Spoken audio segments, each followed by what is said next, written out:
In this video, I completely transformed my villager bunker from this into this. This took a ton of time, but I'm so excited to finally show it to you. So let's get into it. Villages are a key component of Minecraft. Finding a village is one of the quickest ways to find stability and safety in early gameplay. And anyone looking to make a really great long-term game, to make building easier and to make it more likely that you will survive longer, you're gonna want a little tribe of villagers. Some people do this by trapping villagers and forcing them to a life in a box. I personally am a bit of a hippie and prefer to let my villagers roam free. Well, kind of free. Okay, mostly trapped, but a little bit free. Even though their AI is not really that smart, they're extremely useful to get certain tasks done while playing Minecraft. So join me on this journey to revamp my villager bunker. Also, these videos take a lot of time and effort to make, so if you could please subscribe, I would really appreciate it. Thank you! So this is the little area underneath my house where I keep my villagers. Right now, this entrance just looks like a cave. Because it's just a cave. I've done a little bit to it, but I want to make this look nicer. I tried a few different designs until I found something that I really liked. I like this pillar look, and then I added some fun walls to make it look kind of old, but also kind of cool. I guess, I don't know. I like it. So this is the current location of my villagers, and we're gonna just make it bigger, okay? We're just gonna dig it out. Here's where we're at so far, and we still got lots of work to do. I want to even out the floor, and then I've got to start working on the ceiling at some point.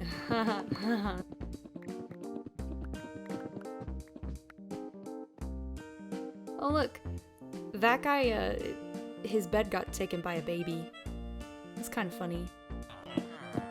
Hacking away at the ceiling, hacking away, and that's it? That's all I've done so far? Okay. Yep, there's a whole lot of work to do. Oh my goodness.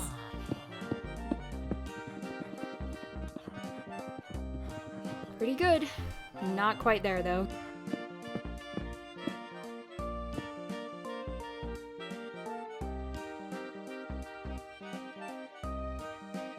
This took me so long, holy cow, but oh boy was it worth it, oh boy. Now I need to take a break to heal up my tools, so I took a trip to my spider spawner to heal up my pickaxe and get a little bit of extra XP. And it's back to building, right back to building. I wanted to make this a 2-story room, with the bottom floor being the main focus. The top floor will just be for like living quarters and for aesthetic purposes, I guess. I made a smooth quartz outline just to kind of give it some shape. I'll fix the floor more later. I'm going to focus on the upstairs for now. I decided here that I was going to use spruce wood to contrast the oak, and it's a lot of trees. I had to cut down a lot of trees. Now my protection 4 villager was giving me a little bit of a scare. He just seemed to be really fascinated with the edge of this drop, and I was a little bit concerned. Had to literally, talk him off the ledge, but we kept him safe. Perks of having a village under your house: cats spawn a lot, and I found a new cat, which the calico cat is my favorite, and I added it to my collection.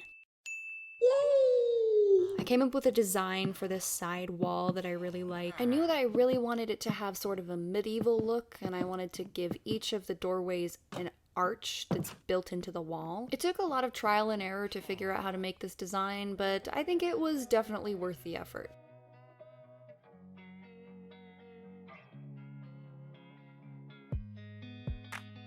I also put a sort of diamond pattern on the ceiling, which I thought turned out really nice. Then I started working on the living quarters. I dug out 8 of these little rooms for the villagers to live in, and I'm gonna put 3 beds in each room. They all have the same design, so I kept doing this over and over and over again. It was a little bit repetitive, but I am the kind of person who likes routine and repetition amidst the occasional chaos, so, this was comforting for me in a weird way.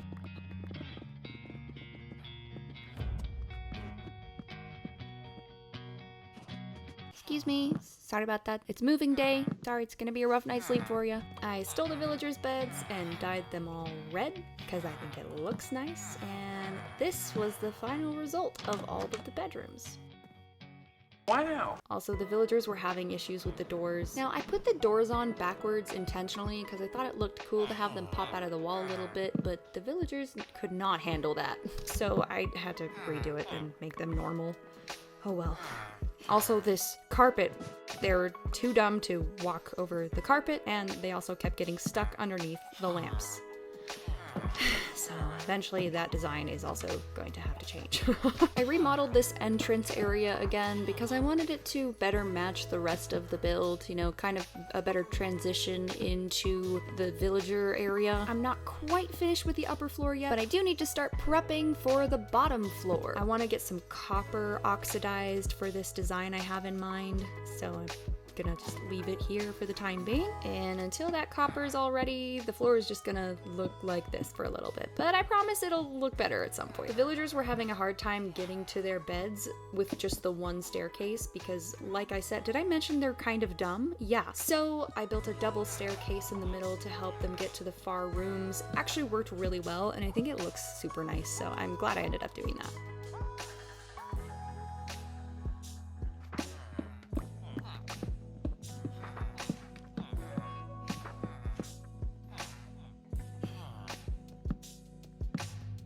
I made a little bridge right here for a reason that you'll see later. You'll see why I dug out a weird bridge. Anyway. Okay, so after this point, I had the brilliant idea to just take a break from all this and go to the deep dark, because I'd never been to an ancient city before, so why not? If you haven't already watched that video, here's a little recap of what happened. No, thank you, no, thank you. No, thank you. This thing is so big. Why is this so cool? I don't know if I'm safe right here.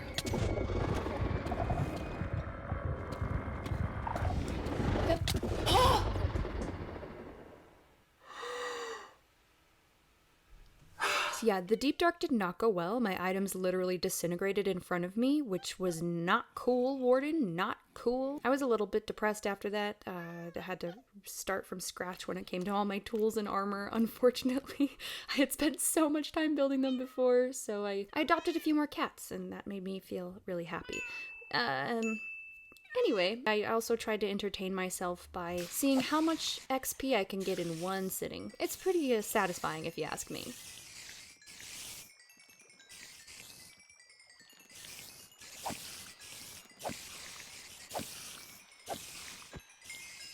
After using this oddly satisfying Minecraft XP farm to cure my depression, it was time to get back to building. I wanted to build a huge garden area for my villagers and the farmer, and I wanted it to look like it was kind of coming out of the wall, like it was broken into the wall and into the cave, to kind of remind my villagers they are trapped in a cave. And I will add more details to this later, but right now I had the ADHD desire to add more details to the bedrooms instead.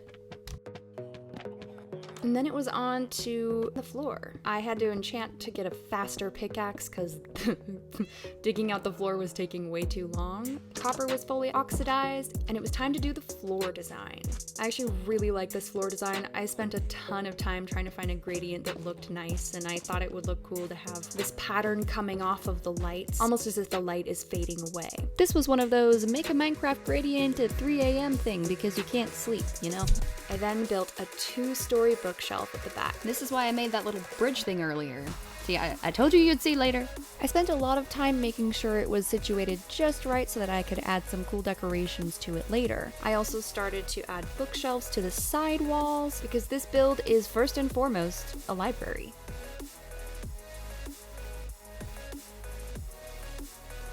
After finishing the entire set of bookshelves, it was finally time to finish the little cave garden thing.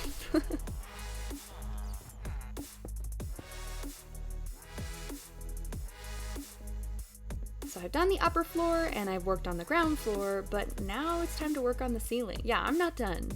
I got this crazy idea when I couldn't sleep one night, and I wanted to try and implement it. That's a common theme of the inspiration for these builds, is a lot of sleepless nights, unfortunately. So I'm currently putting a glass window in the top of the roof here, and it's ultimately going to be part of a massive redstone build. So stay tuned, because I think it turned out really, really cool.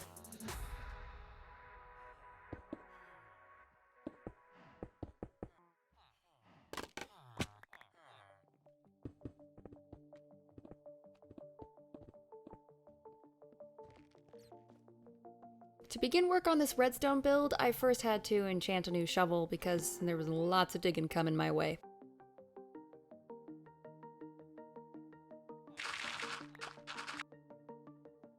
I dug for a very long time until both of these windows were fully exposed to the sky and in a big giant rectangle, but this is not the end.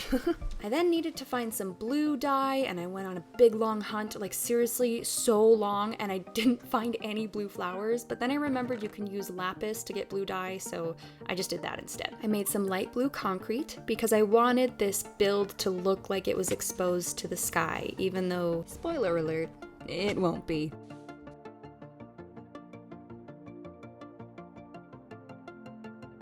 I placed some of this concrete in the water to make it a little quicker of a process to get them all, as solid concrete. But in order to more effectively mine underwater, I needed to enchant my helmet now to get aqua affinity. Luckily, I got it on my first try.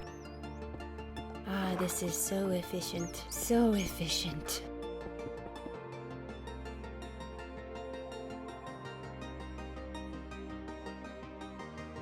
I covered this whole rectangle in this light blue concrete, and then, I covered it all back up as if it was never there. So any strangers walking by would have no idea there's a whole commune underneath them. For the next phase of this build, I needed to get some glowstone to make a bunch of lamps. And I also found another cat. Yeah, another cat. Okay, I like cats. I made a solar panel, some white glass, and a bunch of redstone repeaters. Right now, this is what the room looks like without any work done. And I made a single solar panel to connect to every light in this build. So yeah, lots and lots of redstone repeaters. The idea behind this is I want the room above to light up during the daytime, and I want the lights to turn off at night. It's kind of like a false illusion of being able to see the outside world, It also is kind of like a little clock telling me if it's night or daytime while I'm chilling underground with my villagers. As I was starting to put some clouds up, the lights turned off, so I already know that my solar panel is working. And I made these cute little cloud designs out of white stained glass, and I thought that was fun. I took a quick nap, came back to keep working on my design, and I found another cat. I don't know how many I have now, I should probably count them. So this is what we're looking like now.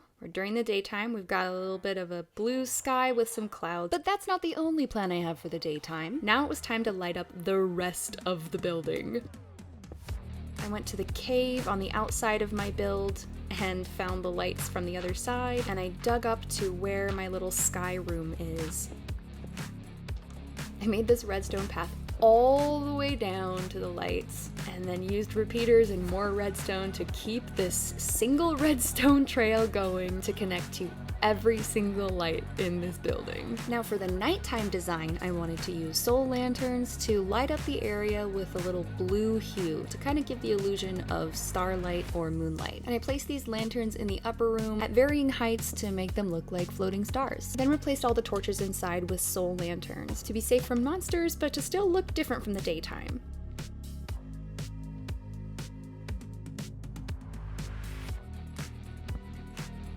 To finish up the redstone trail for the daytime lamps, I needed to make a path up to the middle floor. I did the top and then the bottom and then the middle floor, so kind of a wonky arrangement, but it worked really well for the redstone. Now so far, this is what the room looks like during the daytime with all the lamps lit up, and this is the room at night. I then added a few extra details and some decorations to make it feel more homey.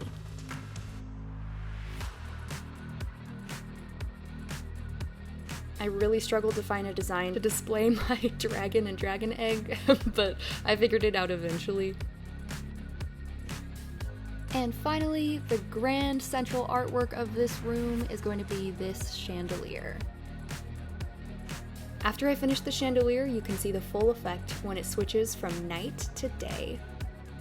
Now I'm almost done, but I still have a few things I have to do. I need to get all my nice tools and armor back, so I started trading with my villagers and buying more books off of them so that I could be as invincible as I was before. I bought a ton of books, and I was able to rebuild all my armor and most of my tools with mending on them. They got real beefy, I'll tell you that. Hopefully I won't lose this armor, but that's why we have villager libraries, am I right?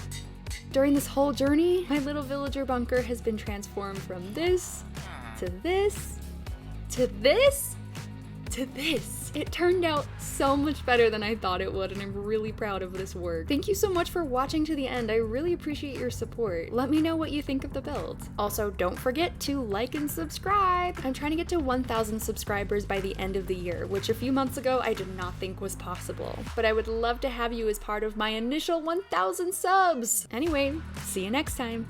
Oh, and did I mention there's a club? Yeah, it's a club of nerds, because clearly if you made it to the end of this video, you're a little bit nerdy, at least, and you could be in my nerd club. Also, I need a new name for my nerd club, so help me think of that too. Okay, bye!